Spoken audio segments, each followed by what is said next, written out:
Hello, I'm Rob, and this is a Cult Movie Club Collects episode. Today we're going to be talking about Steelbooks. There's two sides of the fence on this with film fans and collectors like myself. You've got people that love and collect Steelbooks, and then you've got people that are not fans of them really. The people that aren't fans, it's mainly because of a certain website that kind of make everything, or have made most things Steelbooks recently, so I kind of understand where they're coming from. They've lost a little of collectability, I suppose, because they're not really that hard to get anymore. Although some are really sought after, some certain films are really sought after and go for big money on eBay. Some editions. The editions that came out on initial release, like say There Will Be Blood, are like fetching 70-80 quid at the minute. So certain ones are still very collectible, although a lot of studio ones now, they're just not really. People don't seem really interested. However, I've got I dip my toe in and out. A lot of this is stuff that I've got as a Steelbook edition because I really like the film and I wanted the film anyway, so I've paid the extra little bit.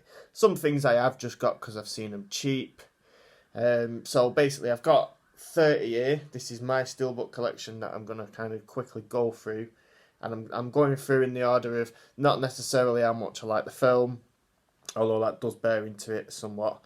It's more the style of the Steelbook and how the film's been presented. So I'm gonna go through it as quick as I can in that kind of order. So obviously the last ones I'm gonna be talking about are gonna be my favourites that I like the look of the most. So let's get started. Just before we start, if you like this kind of content, please subscribe to this channel. I do stuff like this quite often. So let's get into it.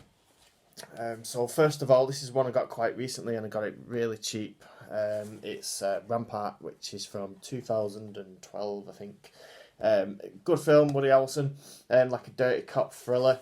It's pretty standard artwork though, to be fair. It's just like the front cover in a Steelbook format. Nothing really going on there. But yeah, decent film, and like I said, I picked it up kind of cheap. So next we've got Salt from 2010. So that's a pretty nice one there. Salt's a pretty good thriller as well for Angelina Jolie. Again, I think this was an exclusive artwork on the Steelbook. The other artwork was a variation of that, basically. So there's that. The next one I've got is an exclusive. It's A Good Way to Die Hard, which is the 5th Die Hard film and my least favourite, to be honest. The only reason I have got this is because I own the others, so I might as well have it. I did buy this Steelbook edition and paid more before I'd seen the film. If I'd have seen it in advance, I probably wouldn't have. But, I've kept hold of it because, I've got the others. So, that's that. Next, I've got Universal Soldier Day of Reckoning, which was the 4th Universal Soldier film. That's right, yeah. In the official canon, the ones with Van Damme. They did make a couple of others in the late 90s, but they're not kind of canon. So this, again, Dolph Lundgren was in this one. We've also got Scott Adkins in this one, and it was the same director, John Hyams, who did the 3rd one, which is a brilliant film. This is also really good, however, very different. It's pretty much standard artwork, which is why this is quite far down the list. It's the same artwork as you get on the Blu-ray. It's just in a Steelbook format. That's pretty cool, though, to be fair. Pretty interesting film. Did get a lot of hate upon release. It's not a conventional action film. It has got a lot of good ideas. It's a cult classic in the making. I need to rewatch this. That needs to happen soon. So next one is Star Trek Into Darkness. So I was at cinema upon release. Not a Star Trek fan. Not a Star Trek fan whatsoever. Although I did like the first film. I wasn't really a fan of all the older films or the TV show. I'm not really interested. But I did watch the first film and I did really like it. So I went to the cinema to see this and I also really enjoyed this also. And then the 3D Steelbook came out, so I grabbed it. I've not seen it recently, so I don't know how well this is holding up by today's standards, but I remember really enjoying it, really got into it. I've actually not seen the 3rd one. That's just one that slipped by me. But yeah, this was exclusive artwork for the Steelbook, which is pretty nice. So next we've got Paul, which is Simon Pegg. and Nick Frost. So it's not part of the Cornetto trilogy, but it's still pretty funny. It's still pretty good. If you like those two, you like this. Seth Rogen does the voice of the alien Paul as well, so you know it is a good comedy. It's pretty funny, and it's a pretty nice steelbook. I do quite kind of like this film. Kids love this film also. Next we've got Dark Shadows. Johnny Depp. This was the last collaboration between Johnny Depp and Tim Burton. Long list of films they did together. They haven't really done any since. Who knows? They might do something in the future. This is a pretty nice steelbook. Yeah, and that's exclusive artwork as well, I think. Yeah, it looks alright on the inside as well. It's not a bad film. It's definitely not the best they did together, but it's alright for what it is. It's like a kind of quirky Tim Burton black comedy. Next, we've got a classic, which is Seven. This was kind of part of the Warner Brothers Platinum range that they started putting a lot of films onto Steelbook. I think they did the same with Inception and Blade Runner. I picked up Seven, and I picked this up quite cheap, probably about 8-9 years ago. It's a film I didn't have on Blu-ray, so I decided I'd get this. The Steelbook, yeah, it looks alright. It's I think they could have done a bit better really, but it looks nice, and it's a great film, obviously. Next, we've got Speed, which is a great action film, great 90s action film, great Keanu Reeves film. I was going to say it made Keanu Reeves an action star, but he'd already done Point Break, so he was already kind of an action star anyway, but this kind of cemented it, I suppose. I really like this film, watched it recently and really enjoyed it. The Steelbook artwork's a bit strange. It doesn't incorporate any of the original cover art or do something different with it. It's kind of just got speed on it and some sort of bomb. So yeah, it's a bit of a weird one. Nice to have it in that format though, but the artwork is probably not the best. Next is a great film called Hannah. Picked this up upon release. I love this film. I think it's really good. It's not really alternative artwork. It's just a bit shinier on the Steelbook. Question to people as well who are watching this who collect Steelbooks: do you actually keep these paper bits on, or do you remove them? I took off the ones that are actual paper, but the ones that are card that have stayed in good condition, I've actually tried to keep. But let me know in the comments. Do you do that? Do you get rid? Let me know. Next, we've got the first Arrow video Steelbook I've got on here, which is White of the Eye, which is a pretty unknown film. It's a pretty interesting film as well. It's a bit strange. I watched this after a pretty heavy night at my cousin's house when I was in my late teens, and it just boggled me. I didn't understand it. And then I picked it up in an Arrow sale for about £7 on the Steelbook. Picked it up. Thought, yeah, I'll rewatch that. And it is pretty good. It's pretty interesting. Steelbook artwork is I kind of prefer the other artwork on the standard release, to be fair, but I thought for the same price I'm going to have the Steelbook. Check that out if you haven't and you're a fan of Arrow video titles, because it's very different. It's pretty good. Next we've got Hurt Locker, which this is really cool. Totally different artwork to the standard release. I really like looking at it. As you can see, it shines off theirs. And that's a great film as well. Beat Avatar to the Oscar. James Cameron's ex-wife as well. Right, so Predestination is next. This is a great film. Absolutely great film. I've talked about this film in the previous video from a decade list. I love this film. Brilliant. If you've not seen it, you need to check it out. It's a time-traveling sci-fi movie. Ethan Hawke. I'm not going to say anything else. If you're into those kind of things, do go and watch it. And I managed to get it in Steelbook after I'd seen it because I loved it so much. I picked it up straight away. And it's a totally different artwork to the original standard release, which was just bog standard. It did the film no favours. It looked too generic, whereas this is more in line with what the film's about. So yeah, that's a great film and a lot of Steelbook. Next, we've got Tarantino. Django Unchained. This is badass looking Steelbook. It's got the chain there and the embossed, on the back. Great film also. Next, we've got Scanners, which I picked up cheap online, and it has got a little scuff in the corner. That's why I got it cheap. Pretty rare now, though, so I'm glad I did get it in the end. And I don't ever plan on selling it, to be honest, so I'll just have to live with that. Great Cronenberg film, definitely in the top 5 Cronenberg films for me. Yeah, I won't say much more about that. So that's half done. So now we're getting into the ones that, I really like. So next we've got Eureka, Repo Man, Alex Cox. It's a very strange film from the early 90s. Alex Cox did Movie Drome on BBC Two that I used to watch a lot in the early 90s. I used to watch it weekly and discovered a lot of films on there. And kind of the reason why I watch cult movies now and know quite a lot about them is down to Alex Cox and Movie Drome, not Videodrome. So this is a film I checked out around that time and just didn't get whatsoever. And I picked up a good few years ago on the Steelbook and really enjoyed it. It's really good. It's like the ultimate cult movie, really. So it definitely needs checking out. It's a real cool Steelbook there as well. Next, we've got another hour video title, Blowout, which is a fantastic film by Brian De Palma. John Travolta's in this. Yes, it's just really good. Really good thriller. It's pretty cool artwork on the Steelbook. I've got a little booklet in here as well. Forgot about that. I've not had this out for a while. So that's another one that's going to be watched soon. This is one I did watch recently, actually.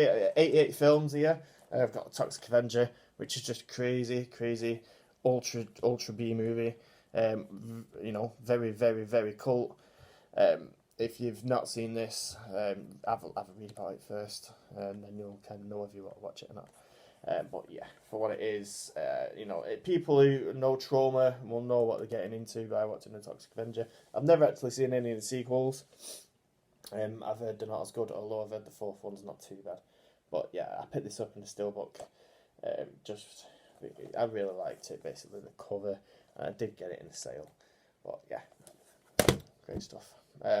Next is a film that I do really like. I got it about 5 years ago. It was a Blu-ray premiere at the time, but I think it's pretty readily available now. It's Good Morning Vietnam, Robin Williams, which is one of my favourite Robin Williams films. Great comedy, great film. Is there a thing on the back of here? Yeah, no, there's not. This is so far up because it is different artwork, and I just really like the film.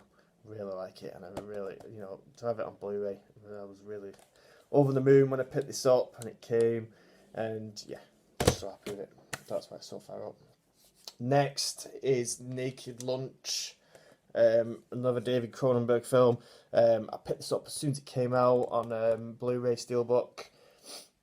It's pretty rare now as well, so yeah, I'm kind of glad I picked this up. This is a pretty wild film. It's probably one of Cronenberg's more extreme works. Obviously, William Burroughs' novel. Yeah, know what you're getting into before you watch this if you know nothing about it, because it is quite wild. You got that on the back there. Yeah, it's a great Steelbook. I love this film. I watched it in 2002 for the first time after another kind of heavy night, and it kind of blew my mind, and I went back to it many times after. Not seen it since I picked this up. I have been meaning to watch it. It's one of them films where you really have to be in the right mood to really enjoy. Next, I've got another hour video. It's Killer Clowns from Outer Space, which is a film that most people my age would have watched in the late 80s, early 90s. Great film. It's not really a horror film. It's like a horror comedy. It's pretty cool Steelbook. And you've got like the popcorn on the back. Yeah, brilliant. Next, so this is another hour video Steelbook. We've got Demons and Demons 2 Steelbook edition. This has recently just come out in a special edition 4K, which I didn't get, to be honest. But one, I've not really upgraded to 4K yet, and two, I'm quite happy with this edition, to be fair. And I know that the new ones will look a lot better than this, but this looks pretty good to me anyway. And I've got it in Steelbook format. Picked up Demons from a really cheap shop on VHS. Would have been probably early 90s or very late 80s. In like a cardboard cover sleeve that they used to do for the cheap stuff. And I really enjoyed it. I really liked it. And then when Arrow released it, I was very interested in watching it again, and I probably enjoyed it more than I did back in the day. It's a wild horror film. Anyone who's really into horror will back me up on this. That's a great one. Demons 2 is not as good, but it's still worth watching. Right, so into the meat and potatoes of this now. So these are, I'm gonna do 2 of these are in chunks. So I've got like 6 films, but I'm just gonna do them as a chunk. I'm gonna just talk about them as a chunk. So next, I've got all 3 Expendables films in the Steelbooks. So we've got the original Expendables, my favourite of this trilogy, which is the second film, and my least favourite of the trilogy. But my actually favourite of the Steelbooks, the third one. So like I said, least favourite of the films, but that is my favourite. The embossed skull on there looks really cool. You've also got Stallone chewing a cigar on the back. So yeah, got them. Those films for me, I was into all those people in the 80s and 90s that appear in them films. So to have all of them on screen together, you know, was kind of a dream come true. I think they did it best in the second one. They got the balance of the humour, you know, and all the action. It was the right balance. We had Van Damme in the mix as well, which was obviously a great addition. So the second one's my favourite. However, the third one is probably the best Steelbook in my opinion. Next, we go on to another one of my favourite films, which is Trainspotting. Danny Boyle, made after Shallow Grave. It's just a great film. It has a great soundtrack. It's a really nice Steelbook. It's a real cool Steelbook. Great British film. If you ever want a film to put you off drugs, that is the one. So next, last one's here now. Here we go. So we've got I've got 3 Terminator Steelbooks here. I own all the Terminator films on Blu-ray. Unfortunately, my favourite Terminator film, the first one, I only own on a standard Blu-ray. I've missed out on all the Steelbook editions, and I just can't afford to shell out what eBay wants me to pay. So I'll just have to keep waiting for that. The new Terminator film, I've just got a standard because I wasn't really a big fan of that at all. And the third one is just a standard release as well. So the ones I have got are Terminator 2, which I'm really, you know, that is just a great Steelbook. It looks badass. Look at it. It's got Schwarzenegger on the back, T800 on the front. By far the best out of these films also, and the best Steelbook. I have also, however, got Terminator Salvation, which isn't a bad Terminator film. A real lack of irony, obviously, but you've got Christian Bale there, who's a good actor, obviously. It's a pretty nice looking Steelbook, that also. And then Terminator Genesis, which was a major flop. I actually did quite enjoy this film, though, for what it was. I did kind of get it. They just took some really strange routes with where they took the story. It was just, yeah, it was questionable. It's not great, but it's not as bad as what some critics said it was. Probably my least favourite Steelbook. Does look quite cool, but out of all them, Terminator 2 wins it. So, what is my favourite Steelbook? There's one left. I've done all the Terminators, I've done all that stuff, and it's one that I actually picked up pretty cheap as well. Although I just it is a good film. It is a pretty good film. It's probably not my favourite of all these films, but the Steelbook looks great. It is a film from 2011. Correct me if I'm wrong. It's The Devil's Double, which is Dominic Cooper, who's a really good actor. And just it's like a gold Steelbook. It looks so cool. That is my favourite looking Steelbook. It is a pretty good film, but that is my favourite Steelbook out of all the ones that I own. I like that one the best. So, do you collect Steelbooks? Are you not a fan? Are you a fan? How many have you got? Have you got some of these? Do you agree with what I'm saying? Do you really disagree? Let me know in the comments. If you're still watching this video and you're not subscribed, then please subscribe. Thank you very much for watching, and I will hopefully see you again soon. Cheers.